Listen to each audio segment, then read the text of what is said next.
صحیح مسلم میں حدیث ہے کہ کوئی شخص اپنی بیوی سے بغض نہ رکھے، اگر تمہیں اس کی کچھ عادتیں ناپسندیدہ ہیں تو اس کی کچھ عادتیں اچھی بھی ہوں گی۔ میں سمجھتا ہوں کہ دنیا کی ہر عورت میں جو بیوی ہے، ایک عادت ایسی ہے جو مردوں میں بڑی کم ہوتی ہے، اور وہ یہ ہے کہ عورت کا غصہ بڑی جلدی ٹھنڈا ہو جاتا ہے۔ سیفٹی والو ہے اللہ نے اس کے اندر رکھا ہے۔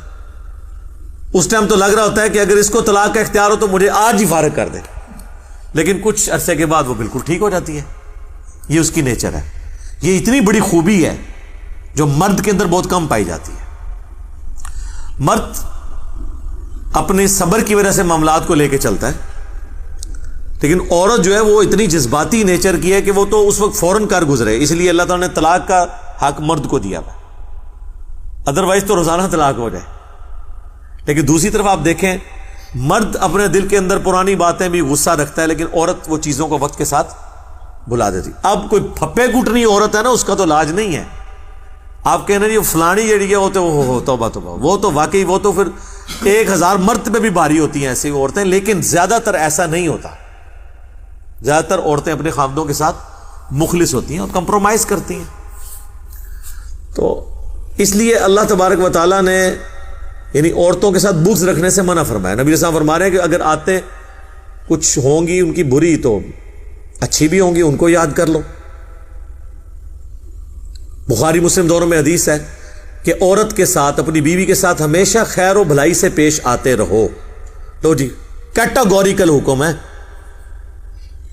اور اسے سیدھا کرنے کی کوشش نہ کرو۔ یہ آدم کی ٹیڑھی پسلی سے پیدا ہوئی ہے، اسے اگر سیدھا کرنے کی کوشش کرو گے تو توڑ بیٹھو گے، اور اسے توڑنا، اسے طلاق دینا ہے۔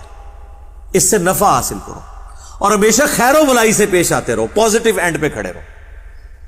حتیٰ کہ بخاری اور مسلم میں ایک اور حدیث ہے، اللہ کے محبوب صلی اللہ علیہ وآلہ وسلم نے فرمایا، میں نے اپنی امت کی عورتوں کو کثرت کے ساتھ جہنم میں دیکھا ہے۔ صحابہ نے پوچھا کیوں؟ فرمایا اپنے خاوندوں کی ناشکری کرنے کی وجہ سے۔ پھر حضور نے فرمایا کہ یہ یہاں تک ناشکری کرتی ہیں کہ اگر ان کا خاوند پوری زندگی ان کے ساتھ خیر و بھلائی کرتا رہے اور کبھی کوئی ناگوار چیز خاوند سے انہیں پہنچے تو یہ کہتی ہیں کہ جب سے تیرے عقد میں آئی ہوں میں نے خیر کا ایک دن بھی نہیں دیکھا۔ یہ حدیث بخاری مسلم دونوں میں۔ تو سر یہ حدیثیں اگر آپ کو پتہ ہو نا تو آپ کو بیویوں کی حرکتوں کے اوپر غصہ نہیں آئے گا، ہنسی آئے گی کہ بالکل حضور نے بھی یہی کہا تھا۔ ہوتا ہے، ہم تو اللہ کے فضل سے کئی دفعہ اس تجربے سے گزرے ہیں، ٹھیک ہے، تو سب لوگ گزرتے ہیں۔ تو پھر جب کوئی اس طرح بیوی کسی کے ساتھ کر رہی ہو نا تو اس کو چاہیے وہ کہے صدق رسول اللہ، یا رسول اللہ آپ نے سچ کہا تھا۔ ایسے ہی ہوتا ہے، لیکن یہ وقتی طور پہ ہوتا ہے۔ آپ دیکھیں حضور نے کہیں ترغیب یہ نہیں دلائی ہے کہ ایسی عورت کو چھوڑ دو، فرمایا یہ عورتیں ایسی ہوتی ہیں، ان کے ساتھ اس طریقے سے گزارا کرو۔ اور عورتوں کو کہا کہ تمہیں میں نے جہنم میں کثرت میں دیکھا ہے۔ ایک اور حدیث ہے بخاری اور مسلم کی، اس میں الفاظ ہیں کہ تم اپنی زبان سے اپنے شوہروں کو تکلیف دیتی ہو، اے عورتوں زیادہ سے زیادہ صدقہ کرو تاکہ تم جہنم سے بچ سکو، میں نے کثرت کے ساتھ تمہیں جہنم میں دیکھا ہے، اپنے خاوندوں کے ساتھ ناشکری کرنے کی وجہ سے۔ اسی لیے تو حضور نے فرمایا تھا، سنن ابی داؤد میں حدیث ہے کہ اگر میں سجدہ جائز سمجھتا تو عورتوں سے کہتا کہ اپنے خاوندوں کو سجدہ کریں، اس حق کے سبب جو اللہ نے ان کو دیا ہے۔ لیکن اس کا یہ مطلب نہیں ہے کہ اب خاوند جو ہے وہ زبردستی اس کے ساتھ کرنا شروع کرے گا، اس پہ ظلم کرنا شروع کر دے گا، نہیں۔ جامعہ ترمذی میں حدیث ہے، اللہ کے محبوب صلی اللہ علیہ وآلہ وسلم نے فرمایا، تم میں سب سے بہتر وہ ہے جو اپنے گھر والوں کے لیے بہتر ہے۔